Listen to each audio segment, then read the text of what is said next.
You need to sell, but you don't need to be a dick to sell. If you're a creator who wants to sell courses, a coach, a consultant, or anyone else who wants to sell on social media, this video is exactly for you. I'm going to give you the most important mindset shift that I teach my clients that helps them finally start selling on social media without feeling like they're the bad guy. And I'm very confident that I know what I'm talking about because over the past 2 years I've sent over 700 marketing emails, all of them selling something. And the number of complaints that I received from people who were appalled, surprised, or disgusted by me selling them was exactly zero.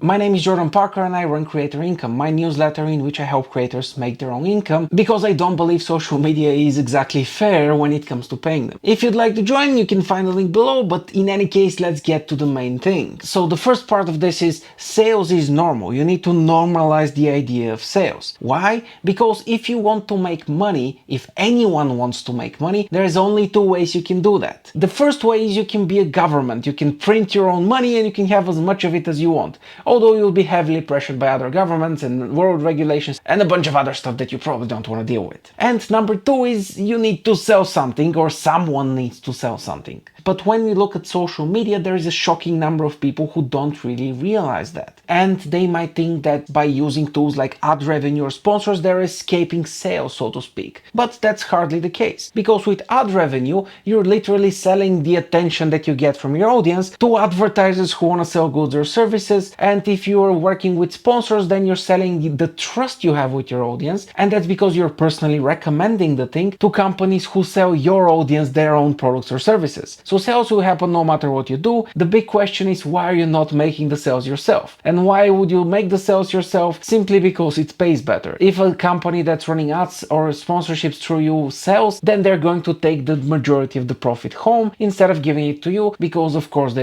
have a company to run. But if you do the sales, you're in full control of what you're selling and you also receive all the benefits. So you basically need to sell. That's not optional. That's non-negotiable in my book. If you want to make your own money, you need to make your own sales. But, and this part is very important and not that many people get it, you don't need to be a dick to sell. You can be a nice person and still make sales. It's possible. It's even better in many ways. So let's first see what we don't want to be. People become dicks when selling and they appear like dicks even if sometimes they aren't, because what they're aiming to do in a sale is to make money. And yes, money is a byproduct of any sale. Obviously, you want to make money while selling stuff, but this is not the purpose of a sale. If you make making money the only purpose of a sale, then you are a dick. Because the only thing you care about is your own benefit, and that creates a very one-directional relationship with the person buying, and in that relationship, you'll be the dick. Sorry, not really sorry if that's your way of selling. But there is another way to think about sales, and that way to think about sales is helping people. Why helping people? Because doing stuff is very hard.